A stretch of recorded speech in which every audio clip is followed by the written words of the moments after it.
नमस्ते। अच्छा, सर्दियां आते ही बालों का झड़ना भी शुरू हो जाता है ना? ये एक बहुत ही कॉमन प्रॉब्लम है। पर सवाल ये है कि क्या ये सिर्फ मौसम की बात है या फिर इसके पीछे कोई और गहरी वजह है? चलिए आज इसी के पीछे की साइंस को समझते हैं और बात करते हैं इसके परमानेंट मेडिकल सॉल्यूशंस की। तो क्या बाल बहुत ज्यादा झड़ गए हैं? हेयरलाइन पीछे चली गई है? तरह तरह के तेल, दवाइयां, सब कुछ आजमा के देख लिया? आज इन सभी सवालों के जवाब मिलेंगे। और क्या ऐसा होता है कि कंघी करते वक्त या नहाते समय जब बालों के गुच्छे हाथ में आते हैं तो देखकर टेंशन होने लगती है? अगर इसका जवाब हाँ है तो आप बिल्कुल सही जगह पर हैं। तो चलिए अब इस समस्या की जड़ तक जाते हैं। हम बालों के झड़ने के पीछे की असली साइंस को समझेंगे और उन रियल मेडिकल समाधानों को जानेंगे जो वाकई में काम करते हैं। तो शुरू करते हैं हमारे पहले हिस्से से, समस्या के पीछे का विज्ञान। आखिर ये बाल झड़ते क्यों हैं और खासकर सर्दियों के मौसम में ऐसा क्या होता है? देखिए, एक बात तो पहले ही साफ कर लेते हैं। थोड़े बहुत बाल झड़ना ये तो एकदम नॉर्मल है, इसमें टेंशन वाली कोई बात नहीं। लेकिन अगर रोजाना 100-150 से भी ज्यादा बाल गिरने लगें तो फिर ये सिर्फ मौसम का असर नहीं है। समझिए कि ये एक प्रॉब्लम की तरफ एक इशारा हो सकता है। मेडिकल साइंस में ना इसे एक नाम दिया गया है, सीजनल टेलोजेन एफ्लूवियम। सुनने में थोड़ा मुश्किल लगता है, राइट? पर इसका सीधा सा मतलब है कि मौसम बदलने पर बालों का झड़ना एकदम से बढ़ जाता है। तो हाँ, ये कोई वहम नहीं, ये एक असली मेडिकल कंडीशन है। तो अब सबसे बड़ा सवाल, आखिर ऐसा होता क्यों है? इसके 5 सबसे बड़े मेडिकल कारण हैं। पहला, स्कैल्प का सूखापन, जिसे स्कैल्प ज़ीरोसिस भी कहते हैं। दूसरा, स्कैल्प में ब्लड सर्कुलेशन का कम हो जाना। तीसरा, हम सब जो सर्दियों में करते हैं, बहुत गर्म पानी से बाल धोना। चौथा, डैंड्रफ का बढ़ना, जिसे सेबोरिक डर्मेटाइटिस भी कहते हैं। और पांचवां, हमारे खानपान में विटामिन डी, आयरन और प्रोटीन जैसे जरूरी न्यूट्रिएंट्स की कमी। लेकिन जब ये मौसमी समस्या एक परमानेंट चिंता बन जाए तब क्या? अब हम उस स्टेज की बात करेंगे जब हेयर लॉस परमानेंट होने लगता है। तो सबसे जरूरी सवाल यही आता है कि डॉक्टर से कब मिलना चाहिए? वो कौन से संकेत हैं जिन्हें हमें बिल्कुल भी नजरअंदाज नहीं करना चाहिए?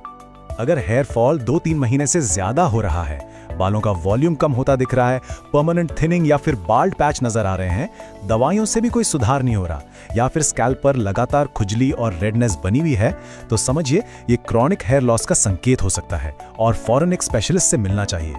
परमानेंट हेयर लॉस का सबसे आम कारण होता है एंड्रोजेनेटिक एलोपेशिया। अब ये नाम सुन के घबराना नहीं है। असल में ये एक जेनेटिक और हार्मोनल कंडीशन है। मतलब सारा खेल जीन्स और हार्मोन्स का है। और ये सिर्फ पुरुषों में नहीं बल्कि महिलाओं में भी बालों के झड़ने की सबसे बड़ी वजह बनती है। तो फिर इसका परमानेंट समाधान क्या है? यहीं पर मेडिकल साइंस एक बहुत ठोस जवाब देता है, हेयर ट्रांसप्लांट। चलिए जरा इसे और गहराई से समझते हैं कि ये कैसे काम करता है। तो ये हेयर ट्रांसप्लांट आखिर है क्या? देखिए, ये एक सर्जिकल प्रोसीजर है जिसमें सिर के पीछे या साइड के हेल्दी हेयर फॉलिकल्स को निकालकर गंजेपन वाले एरिया में लगा दिया जाता है। आसान शब्दों में कहें तो अपने ही बालों को एक जगह से दूसरी जगह शिफ्ट करना। हेयर ट्रांसप्लांट की 2 मेन टेक्निक्स हैं। पहली है FUE। इसमें कोई बड़ा कट या तांके नहीं आते, दर्द बहुत कम होता है और रिजल्ट्स एकदम नेचुरल दिखते हैं। दूसरी है FUT, जिसका इस्तेमाल तब होता है जब एक साथ बहुत ज्यादा ग्राफ्ट्स की जरूरत पड़ती है, मतलब कुछ एडवांस केसेस में। और इसका पूरा प्रोसेस कुछ इस तरह होता है। सबसे पहले बालों और स्कैल्प की अच्छे से जांच होती है, फिर लोकल एनेस्थीसिया दिया जाता है ताकि कोई दर्द महसूस ना हो। इसके बाद हेल्दी हेयर फॉलिकल्स निकाले जाते हैं और उन्हें सही एंगल और डेंसिटी के साथ गंजेपन वाली जगह पे इम्प्लांट कर दिया जाता है। और आखिर में प्रोसीजर के बाद की देखभाल के लिए सारे जरूरी इंस्ट्रक्शंस दिए जाते हैं। हाँ, नतीजों के लिए थोड़ा सब्र रखना जरूरी है। पहले 1-2 महीने में ट्रांसप्लांट किए गए बाल अस्थायी रूप से झड़ते हैं, जो कि एक नॉर्मल प्रोसेस है। फिर 3 से 4 महीने में नए और परमानेंट बालों की ग्रोथ शुरू होती है और लगभग 9 से 12 महीनों में आपको पूरे और विजिबल रिजल्ट्स दिखने लगते हैं।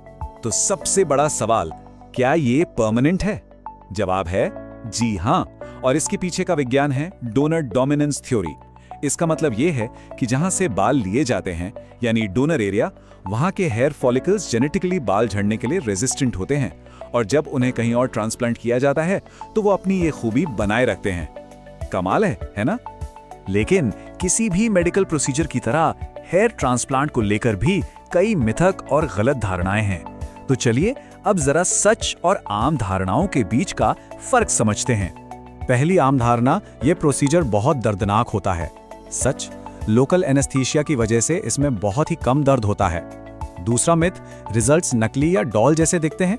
सच ये है कि एक्सपर्ट टेक्निक से एकदम नेचुरल डेंसिटी और अपीयरेंस मिलती है। और तीसरा, ये सिर्फ पुरुषों के लिए है। बिल्कुल नहीं, सच ये है कि ये महिलाओं के लिए भी उतना ही असरदार समाधान है। तो अब जब हमने साइंस, प्रोसेस और सच्चाइयों को समझ लिया है, तो अगला कदम क्या होना चाहिए?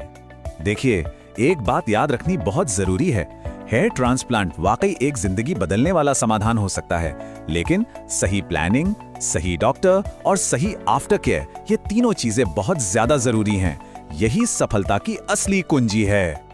इसलिए अगर हेयर ट्रांसप्लांट के बारे में गंभीरता से सोच रहे हैं, तो सबसे पहला और सबसे जरूरी कदम है एक स्पेशलिस्ट के साथ प्रॉपर मेडिकल कंसल्टेशन।